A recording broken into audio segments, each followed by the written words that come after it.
Dalawang bangkay, isang lalaki at isang babae, sa loob ng isang mamahaling sasakyan. Ang eksena ay nagpapakita ng mga palatandaan ng isang brutal na pagpatay. Ngunit habang lumalalim ang imbestigasyon, isang mas baluktot at nakakasuklam na katotohanan ang unti-unting lumalabas. Ngunit nang matukoy ang pagkakakilanlan ng mga biktima, napagtanto ng mga investigador na sila ay nakatayo sa harap ng isang bangin ng madilim na mga lihim. Dahil ang pinakakakila-kilabot na katotohanan ay hindi lamang nakasalalay sa kung sino ang salarin, kundi pati na rin sa hindi inaasahang relasyon sa pagitan ng dalawang yumao. Isang katotohanan na mas masakit pa kaysa sa kamatayan.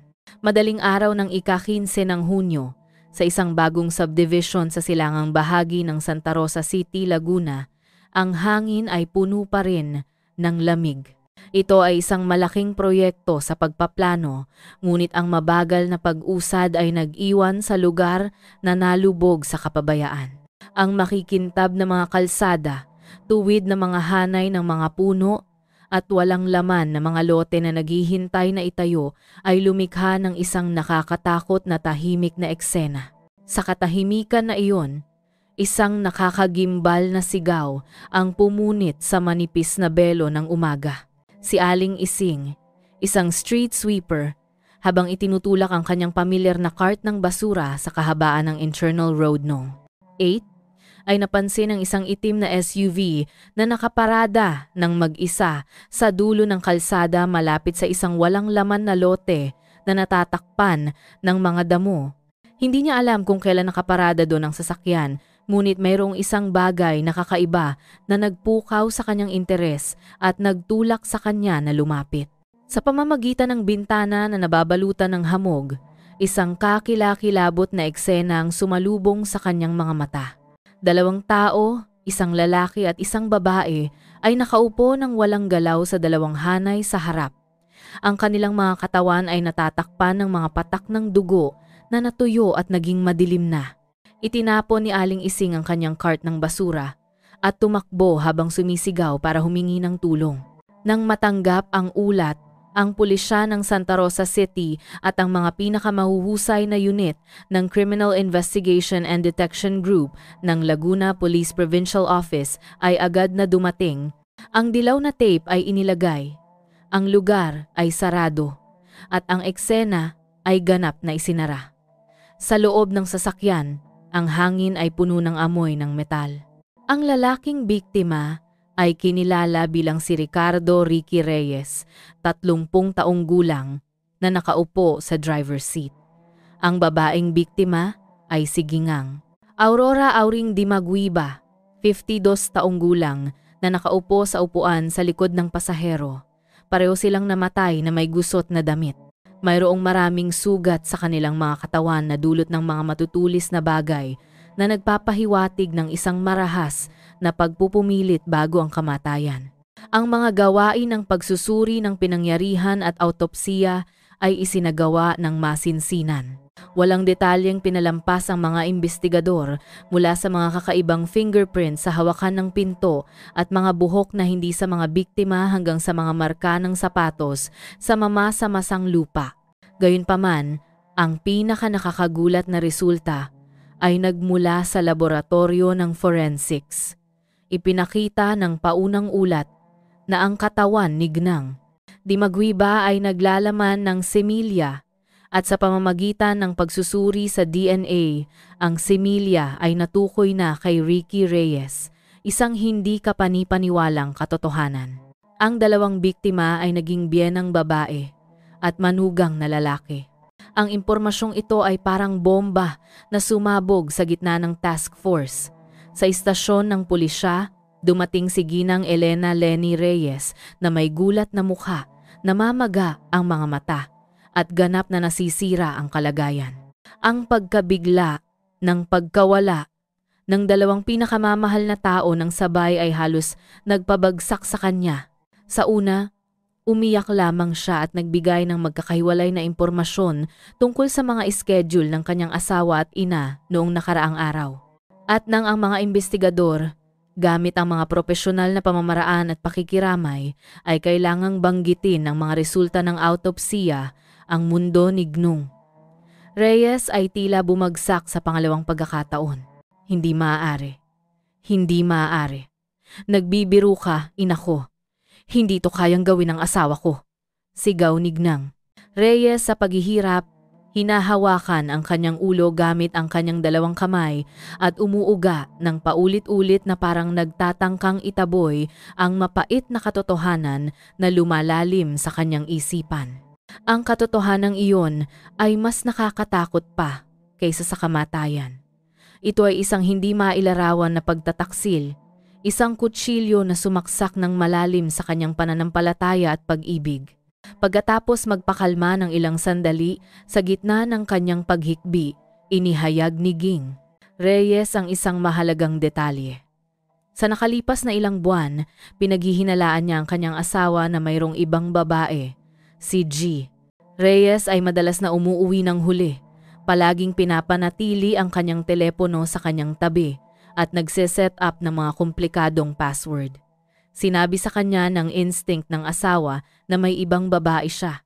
Gusto ko lang malaman kung sino para magkaroon ng ebidensya para sa diborsyo, sabi ni Gnang Reyes sa pagitan ng paghikbi. Kaya umarkila ako ng mga tao para subaybayan siya. Ang pagtatapat ni Gnang Reyes ay nagbigay ng espesyal na atensyon sa mga investigador. Sinabi niya na sa pamamagitan ng isang kaibigan, umarkila siya ng dalawang lalaki na nagngangalang Mang Tonyo at Kaberting upang sundan si G. Reyes, kumuha ng mga litrato, gumawa ng pelikula at gumawa ng katibayan ng kanyang relasyon. Ngunit marahil kahit na sa kanyang pinakamalalang bangungot, hindi niya kailanman naisip na ang ikatlong partido na sumisira sa kanyang kaligayahan sa pamilya ay ang kanyang ina na lubos niyang minamahal at iginagalang. Mula sa patotoo, ni Gnang Lenny Reyes, isang agarang subpena ang inisyu at ang dalawang pangalan na ibinigay ni Gnang Reyes sina Antonio Tonyo Cruz, 35 taong gulang at Roberto Berting Padilla, 32 taong gulang, ay mabilis na natukoy at dinala sa punong tanggapan ng mga investigador ilang oras lamang pagkatapos nito. Sina Tonyo at Berting ay pinaghiwalay at kinuha ang kanilang mga pahayag sa dalawang magkahiwalay na silid. Sila ay mga lalaki na may karanasan sa buhay, na nagpakita ng pagiging kalmado, kahit na isang tiyak na antas ng katigasan ng ulo. Ipinakita ng mga investigador ang matalas na ebidensya. Nakita sa security camera ang pareho silang pumasok sa lugar ng krimen noong gabi ng krimen. Sinubaybayan namin sila, pag-amin ni Berting. Ngunit nanunumpa kami na hindi kami pumatay. Umalis kami bago iyon nangyari. Isinalaysay ni Berting ang buong proseso ng pagtupad sa kanilang kontrata. Noong gabing iyon, sinubaybayan nila ang sasakyan ni G.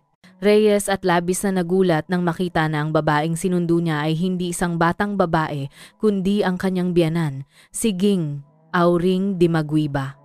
Hinimok sila ng propesyonal na kuryosidad na sundan sila hanggang sa dulo.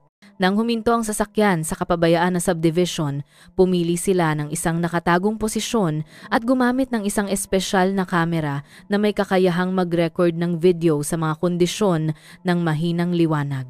At pagkatapos, naitala nila ang buong eksena ng insesto na hindi nila pinangarap na makita.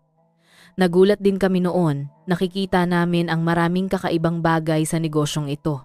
Pagkatapos kumuha ng video, nakita namin na sapat na ang katibayan para ibigay kay Gnang Reyes. Natapos ang misyon, umalis kami kaagad. Upang patunayan ang kanilang mga salita, ibinigay ni Tonyo ang isang mahalagang piraso ng impormasyon. Ang buong orihinal na video ay nakaimbak pa rin sa memory card. Iginiit niya na ang video na ito ay malinaw na magpapakita ng oras na natapos nila ang pagre-record at umalis sa eksena. Sa katunayan, mula sa kamera na nakuha ng task force, nakita na sina Tonyo at Berting na pumasok sa lugar ng krimen noong gabi ng krimen, ngunit nakita rin silang umalis sa eksena bandang 9:30 p.m. Upang i-cross-reference ang mga oras, agad na sinamsam ng task force ang kamera at ang technical team ng forensics ay nagsimulang magtrabaho. Ang video ay pinakita sa silid ng pagpupulong ng task force na inilalantad ang buong baluktot na relasyon ng dalawang biktima. Ngunit ang mas mahalaga kaysa sa lahat ay ang metadata ng video file. Ang oras NG pagtatapos, NG pagre-record ay 9:15 de la tarde sa pamamagitan ng paghahambing sa mga resulta ng forensic. Ang oras ng kamatayan ng dalawang biktima ay tinatayang sa pagitan ng 10:30 p.m. at 12:30 a.m. Nangangahulugan ito na sina Tonyo at Berting ay umalis sa eksena halos 1 oras bago pinatay ang dalawang biktima. Ang video na nakuha bilang katibayan ng pagtataksil ngayon ay naging hindi mapag-aalinlangan ng katibayan ng kawalang sala na nagpapatunay na walang kasalanan ang dalawang pribadong investigador. Kasabay nito, isiniwalat din ni Tonyo at Berting na noong gabing iyon, pagka-uwi nila, ipinroseso at ipinadala nila ang video file kay Gnang Reyes bandang 10 p.m. noong gabing iyon at hiniling na bayaran ang natitirang balanse. Nangangahulugan ito na alam ni Ging Reyes ang tungkol sa incestuous na relasyon sa pagitan ng kanyang asawa at ng kanyang ina bago siya ipatawag ng pulisya. Ang teorya ng isang krimen ng selos, isang asawa na galit sa dobleng pagtataksil ng kanyang asawa at sariling ina. Posible kaya na si Gingang Reyes, pagkatapos matanggap ang katibayan ng kakilakilabot na relasyon na ito, ay nawalan ng kontrol at gumawa ng krimen. Ang kaso ay nagbukas lamang ng isang komplikadong tanong na may baluktot na mga relasyon at masakit na totoo. Si Lenny Reyes ay agad na ipinatawag sa pangalawang pagkakataon pagkatapos noon. Gnang Reyes, magpakalma ka at tandaan ang mga detalye. Kailan ang huling beses na nakipag-ugnayan ka kay Tonyo at Berting?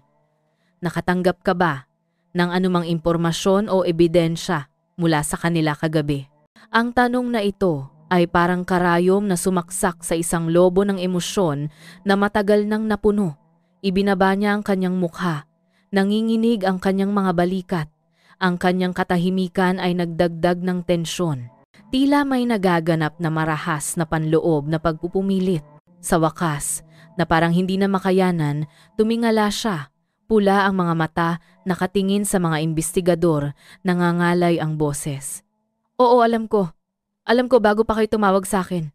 Ang pag-amin na ito ay nagpagulat sa lahat sa silid. Ito ay ganap na sumasalungat sa kanyang paunang kalagayan ng gulat at pagkabigla nang marinig ang balita. Sinabi ni Ging Reyes na bandang 10 p.m. noong nakaraang gabi, nakatanggap siya ng malaking video file mula kina Tonyo at Berting kasama ang isang maikling text message. Narito ang katibayan na kailangan mo.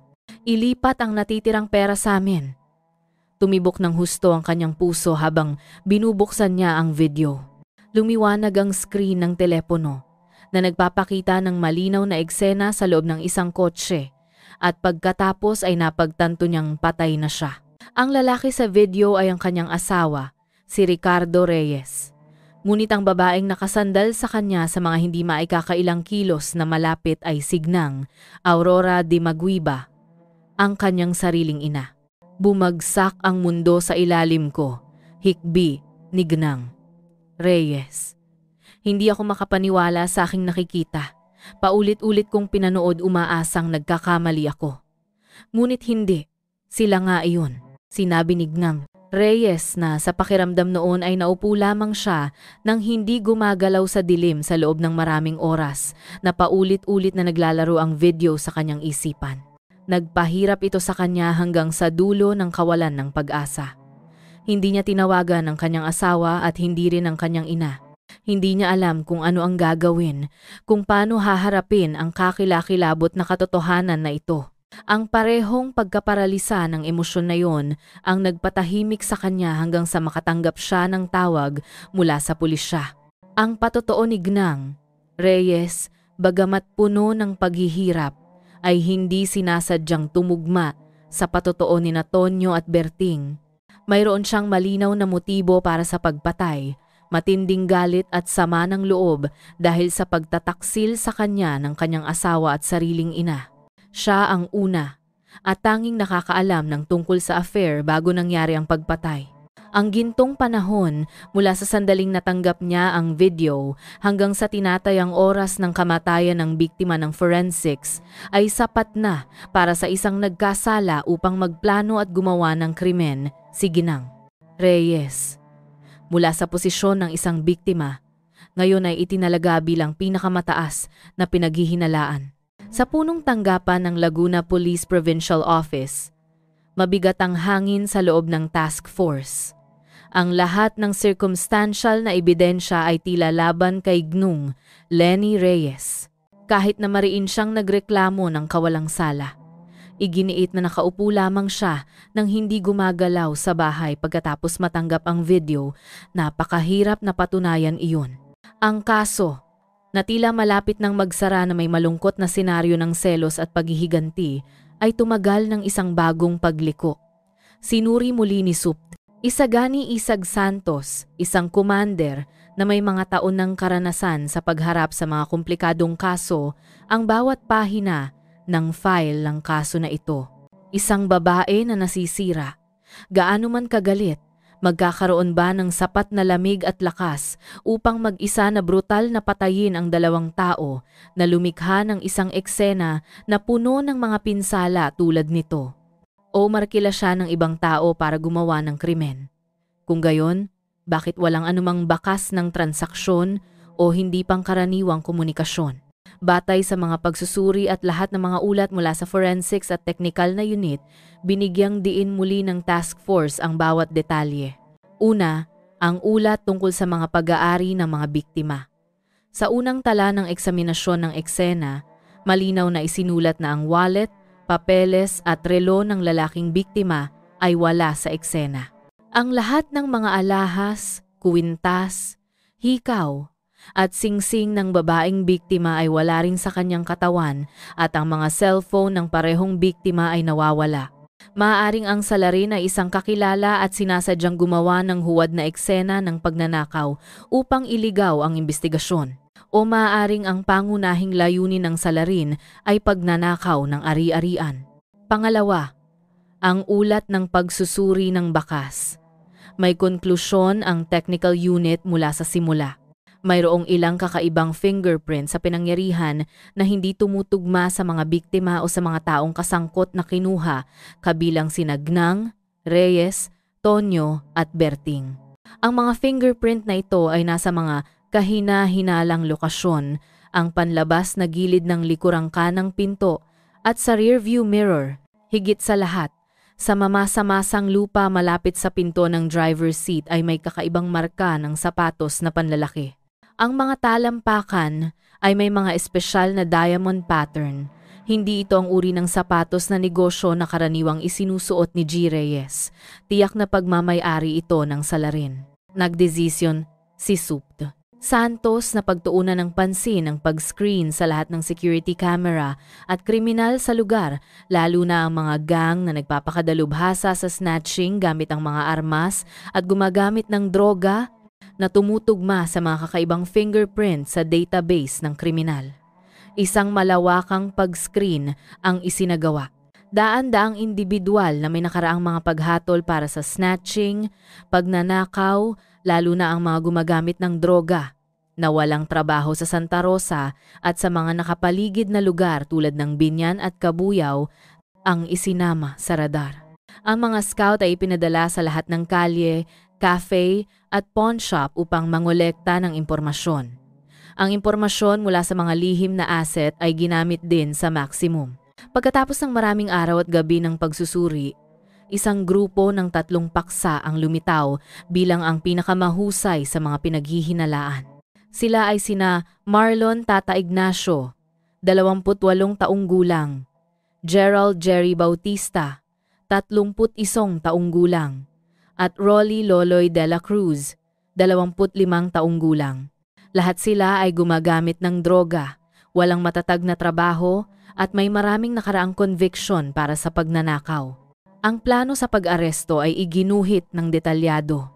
Noong hapon ng ika-25 ng Hunyo, nang magsama-sama ang tatlo upang gumamit ng droga sa isang squatter's room sa Barangay Market Area, Santa Rosa City, dose-dosenang detective ng kriminal ang biglang pumasok at pinigil ang lahat ng tatlong paksa sa isang agarang paghahanap sa tirahan. Nakuhanan ng mga autoridad ang singsing na diamante ni Gnong, Di Maguiba at isang cellphone ni G. Reyes na hindi pa natapon. Sa harap ng hindi mapag-aalinlangan ng ebidensya, pagkatapos ng ilang oras ng pagtatanong, hinailangan ng mga nagkasala na yumuko ang kanilang mga ulo sa pag-amin ng kasalanan. Ang patotoo nila ay nagtayo muli ng buong kakilakilabot na gabi. Noong gabing iyon, pagkatapos gumamit ng shabu, sumakay ang tatlo sa kanilang motorsiklo sa mga mapayapang residential area upang maghanap ng masisila. Nang makarating sila sa Internal Road No. 8, nakita nila ang kotse ni G. Reyes at Gnong, Di Maguiba na nakaparada sa isang nakatagong lokasyon sa pag-aakalang sila ay isang magkasintahan na gumugol ng oras ng magkasama. Nagpasya silang magtago at maghintay ng pagkakataong magnakaw ng ari-arian. Pagkalipas ng mahigit isang oras, binuksan ni G. Reyes ang pinto ng sasakyan, lumabas at paalis na. Agad na lumundag sina Tata at Jerry mula sa dilim gamit ang matutulis na kutsilyo upang ilagay sa leeg ni G. Reyes upang hadlangan siya. Sa sandaling iyon, binuksan ni Loloy ang likurang pinto at pumasok sa kotse para hadlangan si Gnong, Di Maguiba. Dahil sa hindi inaasahang pag-atake, parehong labis na lumaban sina G. Reyes at Gnong, Di Maguiba. Habang nagpupumilit, paulit-ulit na sinaksak ni Tata at Jerry si G. Reyes sa dibdib at tiyan. Nang marinig ang sigaw ng kanyang biyenan, sinubukan niyang makawala, ngunit bumagsak siya. Sa loob ng kotse, si Gnong. Sumigaw din ng husto si Di Maguiba. Kumamot at kumagat sa kamay ni Loloy. Sa kanyang pagkasira ng ulo dahil sa labanan at sa ilalim ng impluwensya ng mga gamot, paulit-ulit na sinaksak ni Loloy at inalis ang buhay niya. Matapos gawin ang krimen, kalmado silang naghanap. Inalis ang lahat ng mahalagang ari-arian at mabilis na tumakas sa kadiliman. Ang kaso ay nalutas, ngunit ang kalupitan ng katotohanan ay nananatiling isang multo. Ang kaso ay nalutas. Si Lenny Reyes ay napawalang sala at pinalaya kaagad pagkatapos. Ngunit ang sakit at brutal na katotohanan na kailangan niyang harapin ay mananatiling peklat na hindi maghihilom. Noong Disyembre, idinaos ng Santa Rosa Regional Trial Court ang paunang paglilitis sa kaso ng pagpatay at pagnanakaw na nagdulot ng kaguluhan sa publiko. Ang tatlong akusado, sina Tata Ignacio, Jerry Bautista at Loloy de la Cruz, ay dinala sa korte. Ang kanilang mapupungay na mukha, walang buhay pagkatapos ng maraming buwan ng pagpigil, ay tila walang sigla. Ang kaso ay umakyat ng partikular na atensyon ng publiko, hindi lamang dahil sa malupit na katangian nito, kundi dahil din sa mga twisted detalye tungkol sa hindi wastong relasyon ng dalawang biktima na nalantad sa panahon ng investigasyon. Sa row para sa mga biktima, si Lenny Reyes ay tahimik. Ang kanyang mapungay na mukha ay nakatago sa likod ng isang pares ng itim na salamin. Napawalang sala siya at pinalaya kaagad matapos mahuli ang gang ng mga snatcher. Ngunit hindi mapapalaya ng pisikal na kalayaan ang bilangguan ng sakit at katotohanan. Dumating siya rito, ngayon hindi upang maghanap ng paghihiganti, kundi upang masaksihan ang hatol ng hustisya upang magsara ng isang pinakamadilim na kabanata sa kanyang buhay. Sa paglilitis, ipinahayag ng kinatawan ng taga-usig ang pagsasakdal na ginugunita ang buong hindi mapapatawad na kilos ng krimen ng tatlong akusado. Hindi mapag-aalinlangan ng pisikal na katibayan, mga fingerprints sa pinangyarihan, mga marka ng sapatos, ang mga item na nakuhang muli tulad ng mga singsing at mga cellphone, at lalo na ang malamig na pag-amin sa krimen mismo ang lumikha ng isang malawak na larawan ng kakilakilabot na gabi. Inamin nila na pagkatapos gumamit ng droga, Naghanap sila ng masisila at ang kotse na nakaparada sa liblib na lugar ay naging target. Gumawa sila ng brutal na kilos dahil lamang sa paglaban ng mga biktima at upang magnakaw ng mga ari-arian na hindi katumbas ng maliit na bahagi ng buhay ng isang tao. Sa buong paglilitis, ang tatlong akusado ay tumahimik at humarap sa mga tanong ng korte ng may takot na sinisisi ang kakulangan at kanilang pagkagumon para malabo ang kanilang dahilan. Walang isang salita ng paghingi ng tawad, walang bahid ng pagsisisi ang ipinakita sa mga mukha ng malamig na mga killer. Ang kanilang kawalan ng pakiramdam ay lalong nagpahirap sa sakit ng pamilya ng biktima. Matapos ang pagtalakay, nagbigay ng pangwakas na hatol ang korte na nagsasaad na ang mga kilos ng mga akusado ay partikular na seryoso, nag-organisa at kumilos ng malupit hanggang sa punto ng pag-alis ng buhay ng dalawang tao upang lamang magnakaw ng ari-arian na hindi na magagawang turuan at reformahin at kailangang permanente na tanggalin sa lipunan upang pigilan at maiwasan ang pag-uulit. Tumunog ang boses ng hukom ng paglilitis, matalim at matatag. Pinaparusahan ng akusado na si Tata Ignacio. Kamatayan para sa pagpatay, 10 taon sa bilangguan para sa pagnanakaw. Pinagsamang parusa ay kamatayan, pinarurusahan ang akusado na si Jerry Bautista. Kamatayan para sa pagpatay, 9 na taon sa bilangguan para sa pagnanakaw, pinagsamang parusa ay kamatayan. Pinarurusahan ang akusado na si Loloy de la Cruz. Kamatayan para sa pagpatay, 9 na taon sa bilangguan para sa pagnanakaw, pinagsamang parusa ay kamatayan. Ipinahayag na ang sentensiya na ipagtanggol na ang hustisya, ngunit ang hangin sa silid ng hukuman ay punong-puno pa rin ng kalungkutan.